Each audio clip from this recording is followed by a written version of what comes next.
Minute കൊണ്ട് നമുക്കൊരു ലഡു ആക്കിയെങ്കാ, അതും പൈനാപ്പിൾ ലഡു. ഞാനിതാക്കിയത് ഐഡീൻ്റെ ഫ്രഷ്ലി ഫ്രോസൺ പൈനാപ്പിൾ ബ്ലെൻഡ് വെച്ചിട്ടാണ്. ഇതെൻ്റെ കയ്യിൽ ഉണ്ടായതുകൊണ്ട് നമുക്ക് എളുപ്പത്തിലാക്കിയിട്ട് തിന്നാൻ കഴിഞ്ഞിന്. അപ്പോൾ ഇതെങ്ങനെ ആക്കുന്നത് നോക്കിയെങ്കാ, ആദ്യം തന്നെ ഇല്ലേ ഡെസിക്കേറ്റഡ് കോക്കനട്ട് ഇല്ലേ അതൊന്ന് ചൂടാക്കിയിട്ട് എടുക്കണോ.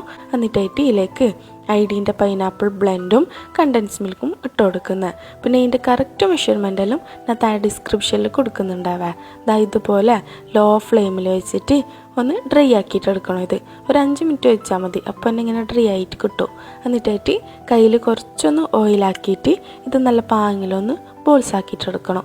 ഇതുപോലെ ചെറിയ ബോൾസ് ആക്കിയിട്ട് എടുത്തിട്ട് എന്നിട്ടായിട്ട് ലാസ്റ്റിൽ ഡെസിക്കേറ്റഡ് കോക്കനട്ട് ഇല്ലേ അതൊന്ന് കോട്ടാക്കിയിട്ട് എടുത്താൽ മതി. അപ്പോൾ എങ്ങനെ പൈനാപ്പിൾ ലഡു ഇഷ്ടമായ? അപ്പോൾ പൈനാപ്പിൾ ഫാൻസെല്ലാം ഉണ്ടെങ്കിൽ ഈ വീഡിയോ ഒന്ന് ഷെയർ ആക്കി കൊടുക്ക്. ഞാൻ വലിയ പൈനാപ്പിൾ ഫാനൊന്നുമല്ല, പക്ഷേ ഈ ലഡു ഇല്ലേ ഇതെനിക്ക് നല്ല ഇഷ്ടമായിന്. അപ്പോൾ എല്ലാവരും ഒന്ന് മസ്റ്റായിട്ടൊന്ന് ട്രൈ ആക്കി വെക്കാവേ.